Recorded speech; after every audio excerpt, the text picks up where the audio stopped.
Hello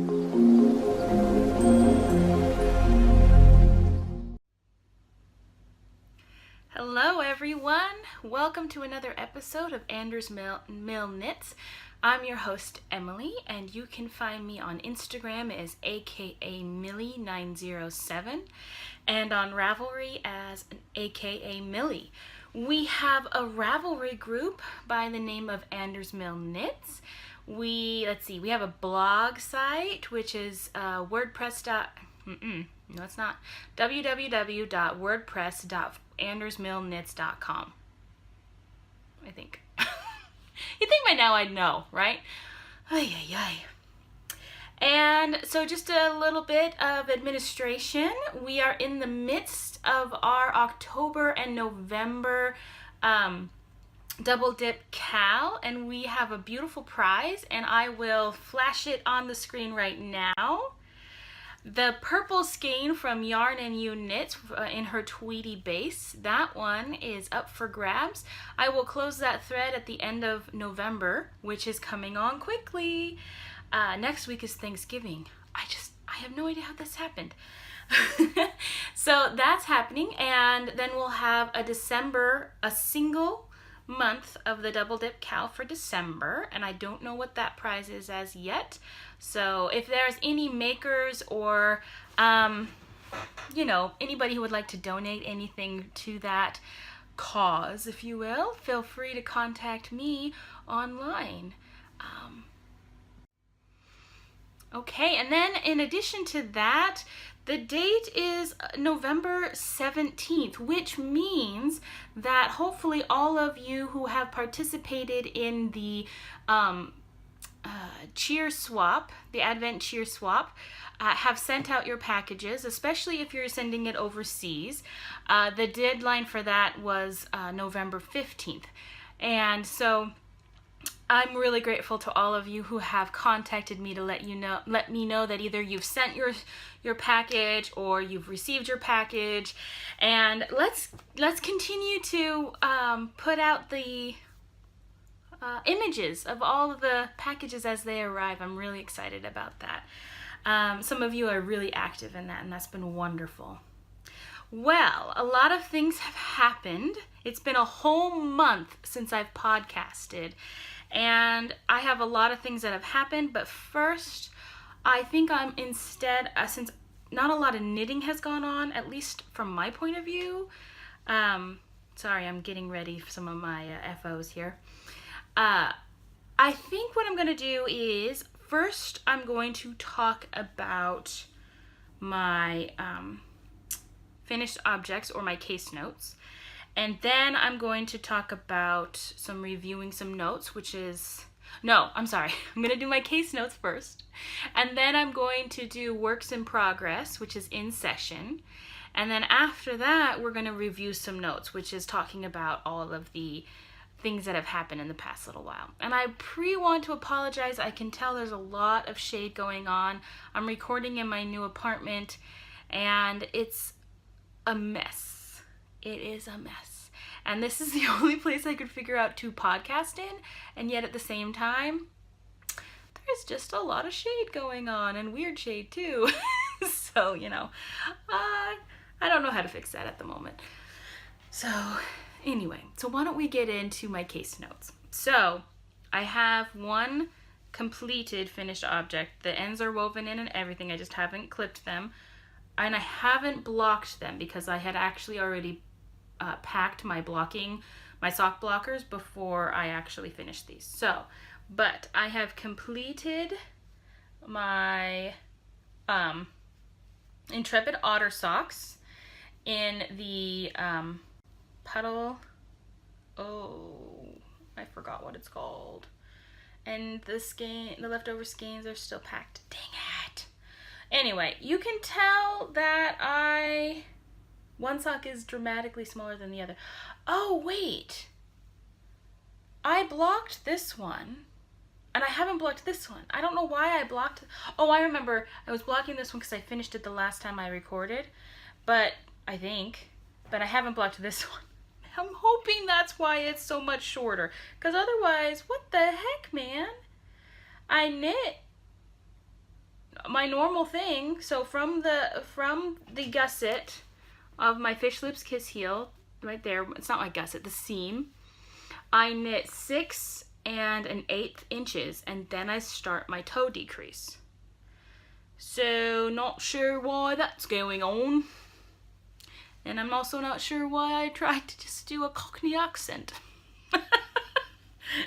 Anyway, I did contrasting toes and heels in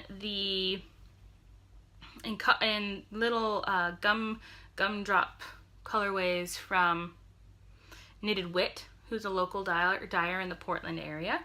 And it's really beautiful. I got a lot of compliments on this when I was knitting. A lot of non-knitters saw me out and knitting on it out in the wilds of, you know, the Muggle world. And they saw me knitting on it and they got really excited about it and would just talk to me forever about things like that. I met a lot of actual knitters. I met a designer. I can't remember her name all of a sudden. Hopefully, because I friended her on Ravelry. So if I can look it up, I'll put her name here. And she has a lot of toddler and sweaters that she's designed, and they're based off of the needs of her sons. And it was just really wonderful to meet up with her. And I just met a whole bunch of other knitters. Like, they just came out when they saw me knitting on these. They just talked to me about it. Like, one lady is now going to knit the campside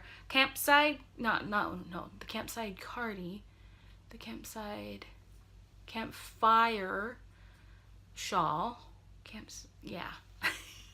that I knit last year. She saw it on my Ravelry page after we friended each other when she saw me, and she was going through my projects and she saw that and she wanted to knit it. So I'm like, yeah, buddy.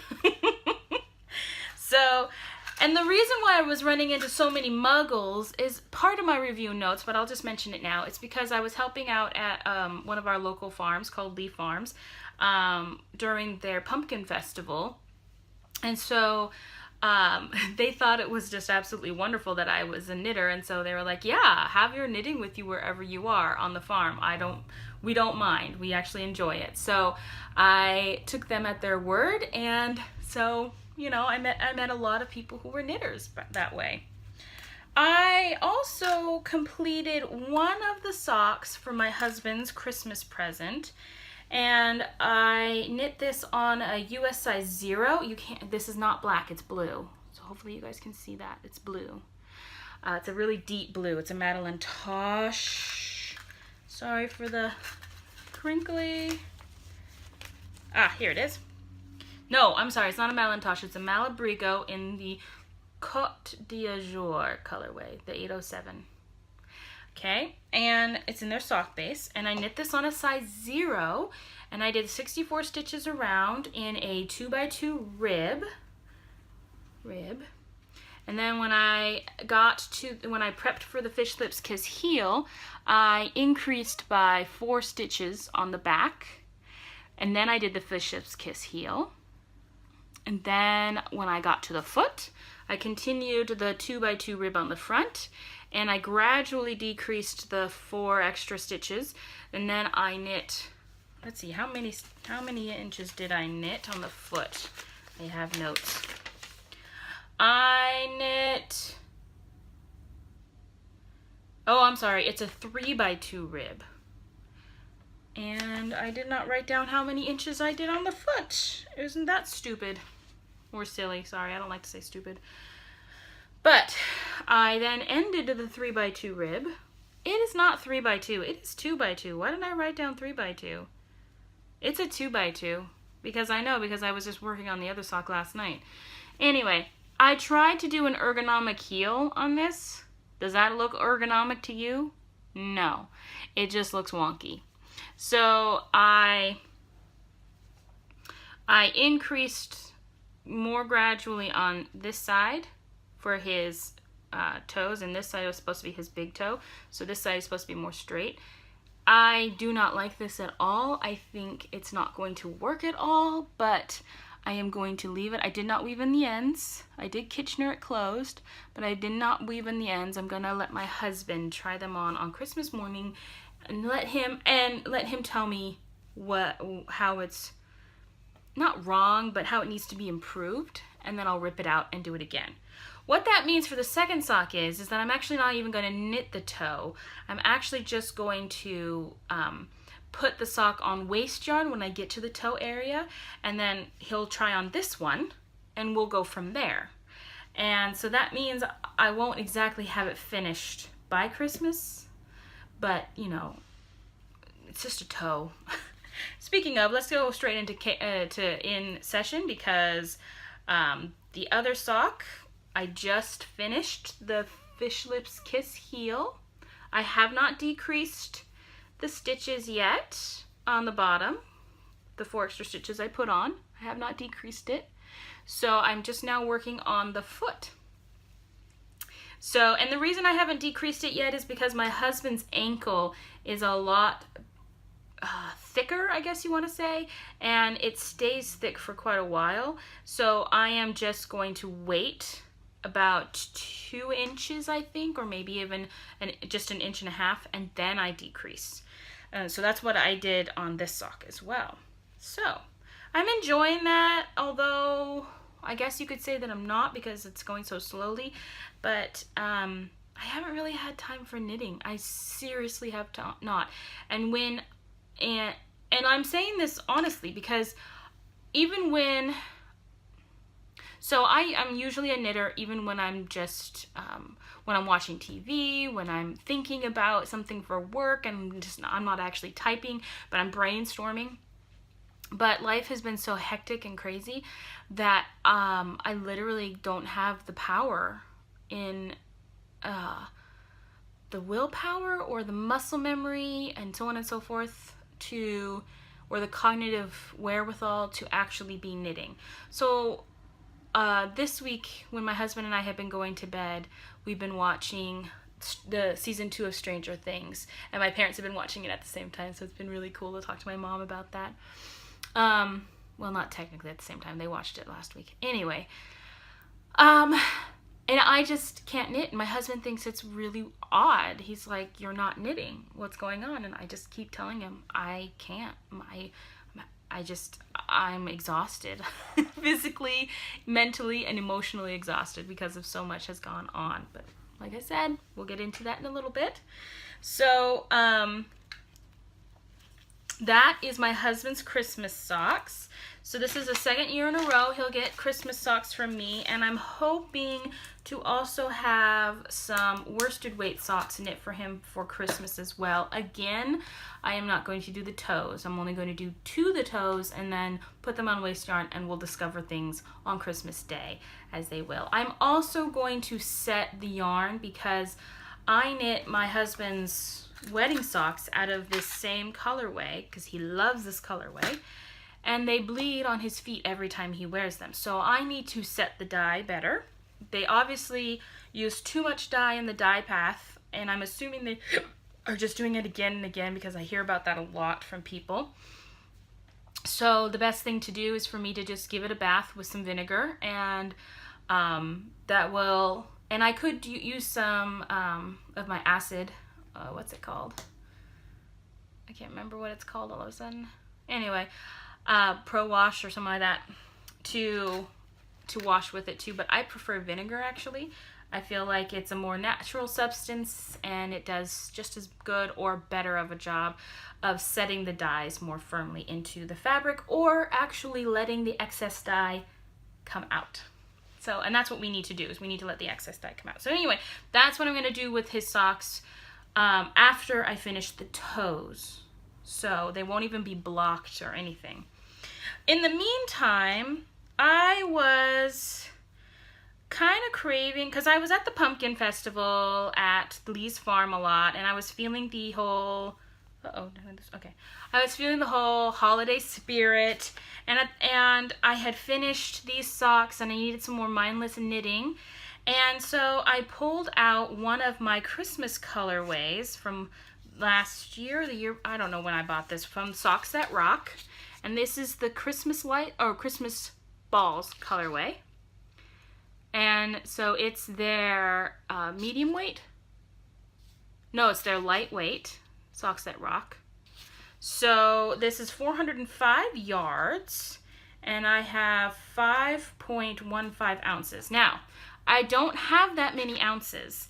In fact, I probably have less than half a skein, and I won't tell you why, because, you know, that would be giving presents away, surprises away, and I'm sorry about that, guys. But what I did have of the leftovers, I just decided, okay, what is a good mindless project? And I want something to be cheerful and to just not take away from the colorways, because this is the colorway.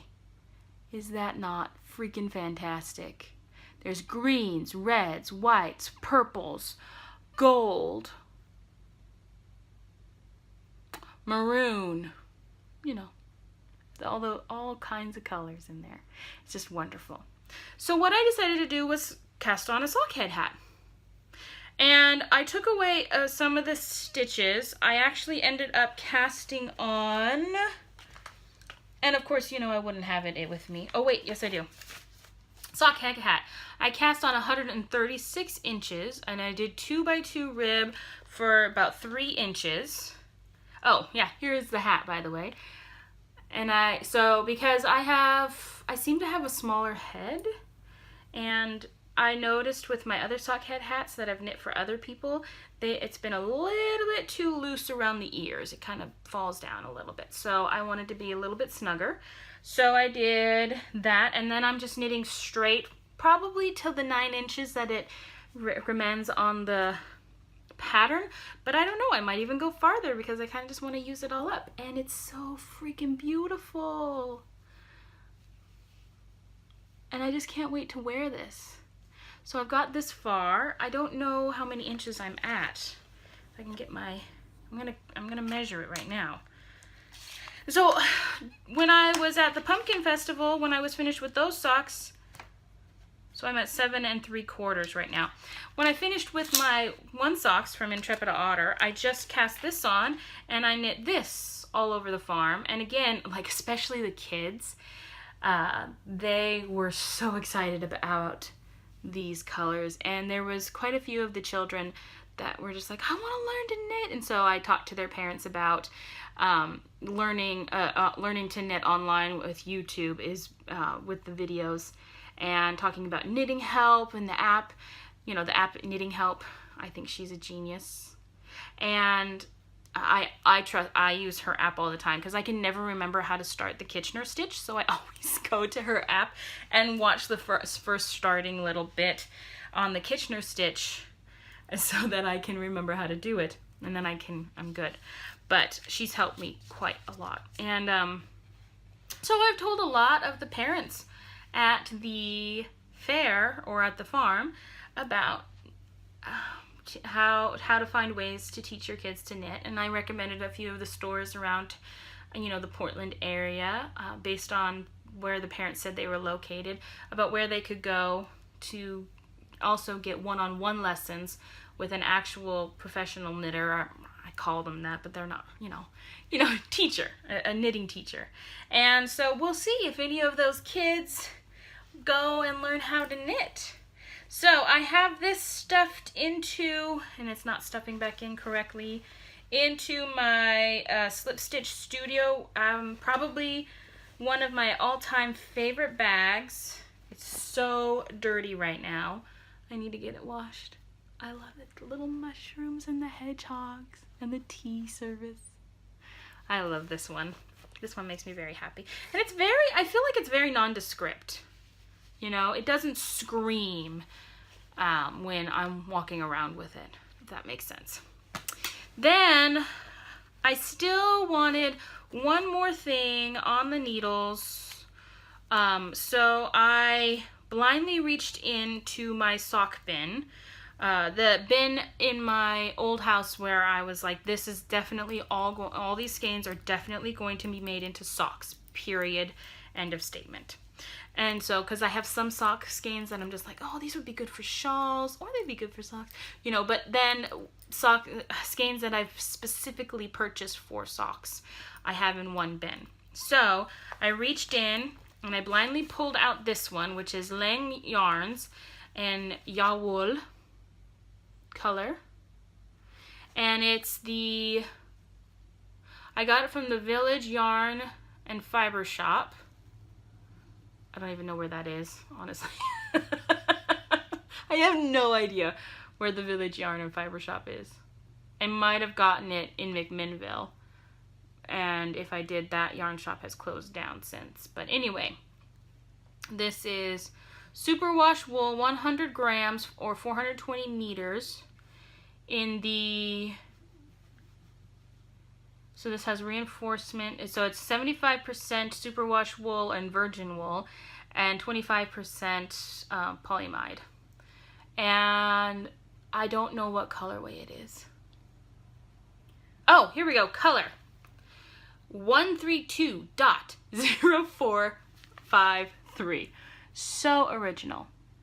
Now, wait till you see how it knits out.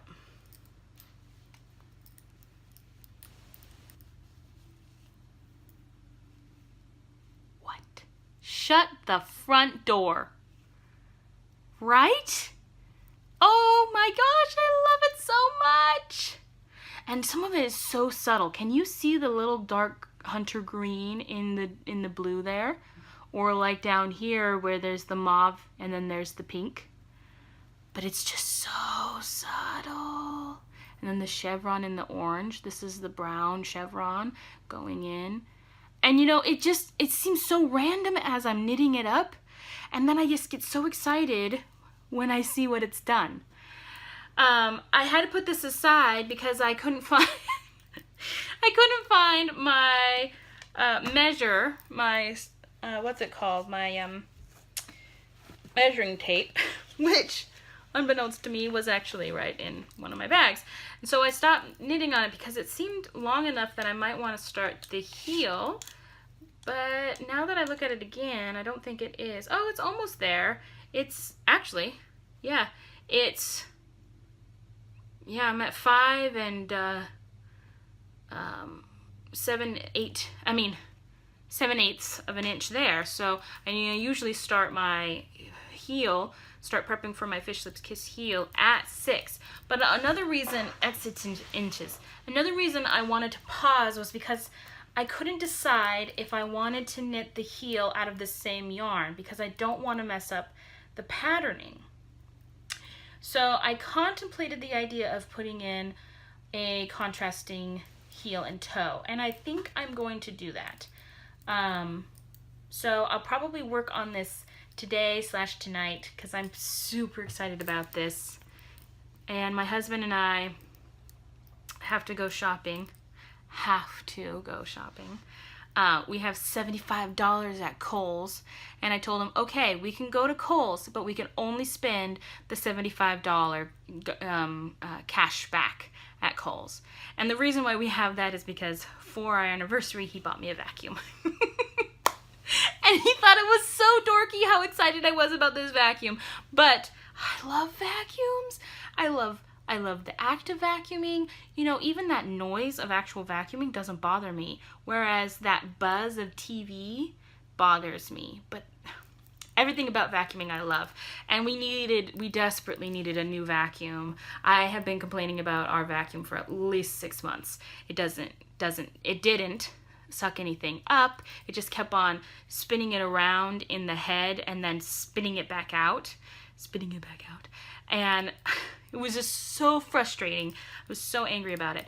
And I took it apart to try and clean it and it just wasn't working. So he got that and himself some pairs of pants. And as a result, we now have $75 to spend there as cash back. So I told him, okay, we can go shopping at Kohl's.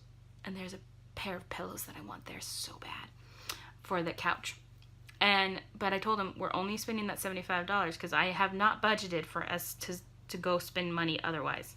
So anyway, so as we're driving over there, I might start the heel and we'll just see how things go. I have to actually find my minis in my packing in order to do that. So I don't know if even that's gonna work.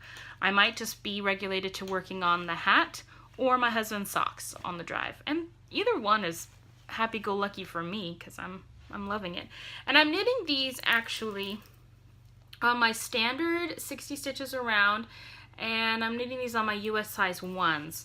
So it's going to be a little bit wider on my foot than I normally like, which might mean it could be going to somebody else, even though I love the pattern.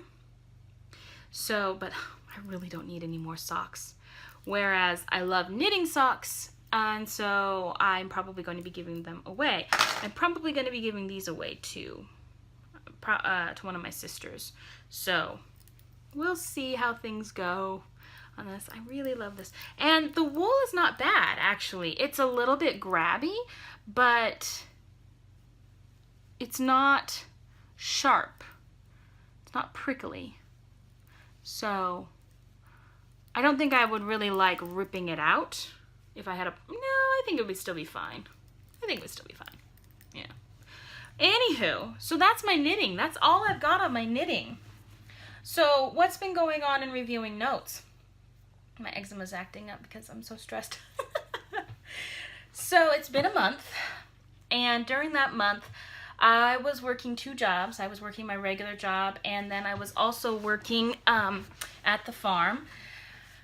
Some days I would go straight from my regular job over to the farm, but then on the weekends I would work about 16 hours as well over there. So I was getting about, I think I was working a little over 70 hours a week for about a month and a half.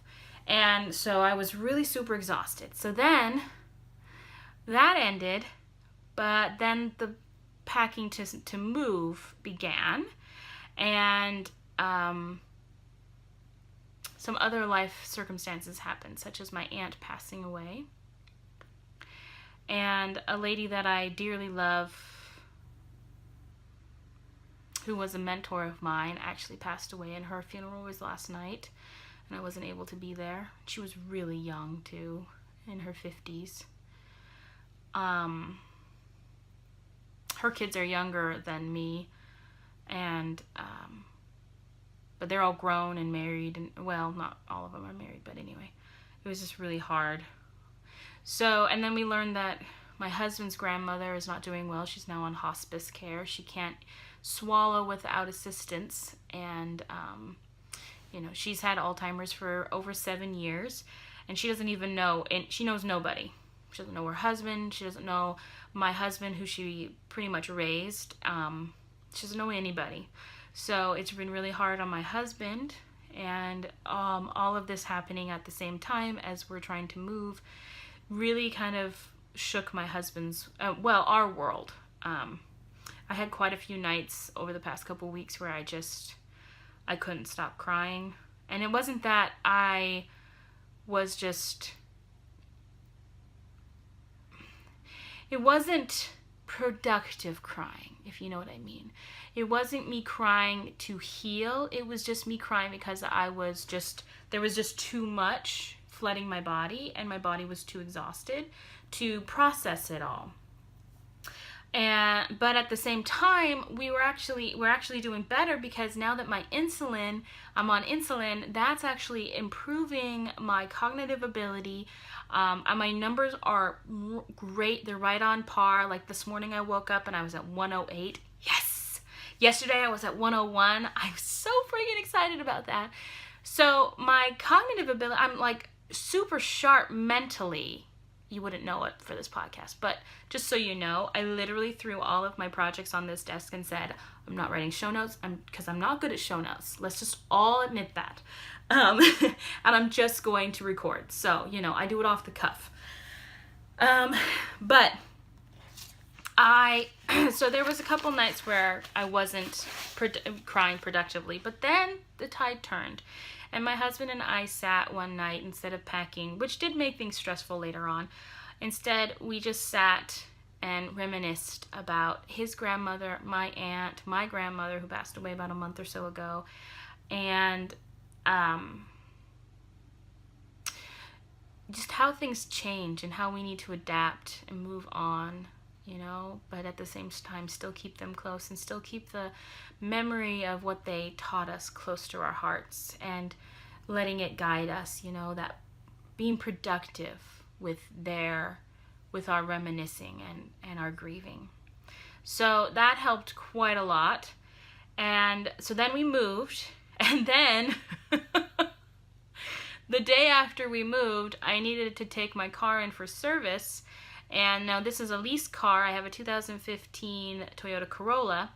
And I took it in for service, and one of the salesmen happened to see that I was there.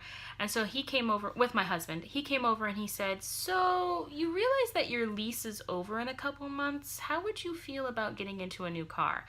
And I just looked at the guy and I was like, "No, I am not falling for this. You are not going to get me to pay more money." 3.5 hours later, my husband and I drive out of there with a Toyota Corolla instead. But the great thing about it is that literally our payment went up $14 a month, and we got the exact same terms. So we got 3 years with 45,000 miles, both the mechanical and maintenance included, and we got the environmental protection package put on the car, which I had on my Corolla, which saved my bacon so many times. So, Emily's happy. Oh my gosh, guys, it's got so many safety features. But I did walk out of there, and I just kind of melted, if you will. I was just mush. It was just one too many things, and I couldn't handle it anymore. And I just kind of just shut down, and so my husband drove us home, and I just went straight to bed. And he was a little disappointed because he's like, "I want to go for a drive in the new car." And I'm like, "I can't do this." So I kind of didn't have very good boundaries right there. But at the same time, I realized that the opportunity was just too good to pass up. I got so many rebates because within the last 18 months, I got my master's, and there was quite a few other rebates, and I don't really understand what they all were, but it came out to well over $3,000 in rebates, so I didn't have to do a down payment on this lease or anything. So we feel like we did quite well. So I'm in a new car, which is pretty dang snazzy. I love the lane assist and the blind spot monitoring, and there's so many things that I love about this car. The safety features alone. Oh, and I've got a sunroof. Sunroof. I know, I'm weird. But, so that's that. We're slowly getting unpacked here. I've got the kitchen pretty much down. My office is halfway done, and my husband's office is halfway done. The bedroom is pretty much done, but the living room, we can't sit anywhere. And the reason is my husband has to first do the sound system, which is very meticulous and takes him quite a few hours to do. And so we just have everything packed on top of our couch outside of his sound system, and he's hopefully going to be getting to that this weekend so that I can set up the living room and we can actually have a place to sit outside of our bed and our office chairs in this house. So that's what's been going on, and I'm just really excited about Thanksgiving being next week. I have not planned anything. I don't know what we're going to do for our Thanksgiving dinner. I'm probably going to plan that this weekend and go grocery shopping for that, which I hate doing the weekend before Thanksgiving because you know how the grocery stores are during that time. But you know, I haven't gone grocery shopping since we moved into the new house. We've been eating sandwiches an awful lot and noodles, which is not great, but a lot of carrots and peanut butter. And now it's the time that we need to actually go grocery shopping and actually be able to have full meals instead of half snacky, half actual half sandwich meals. I think my husband said, I just can't eat another sandwich. I actually gave in to him last night and we went out to Taco Bell because he's just like, I can't eat another sandwich. And I told him, well, I'm not going grocery shopping until Friday or Saturday. So I don't know what you want to do, but figure it out because it's either sandwiches or Top Ramen. So we went to Taco Bell instead. Anyway, so that's the life of Emily. I hope you guys are having a wonderful time. I hope everybody's knitting is going smoothly, and remember to knit what you love and love what you knit. Goodbye, everybody.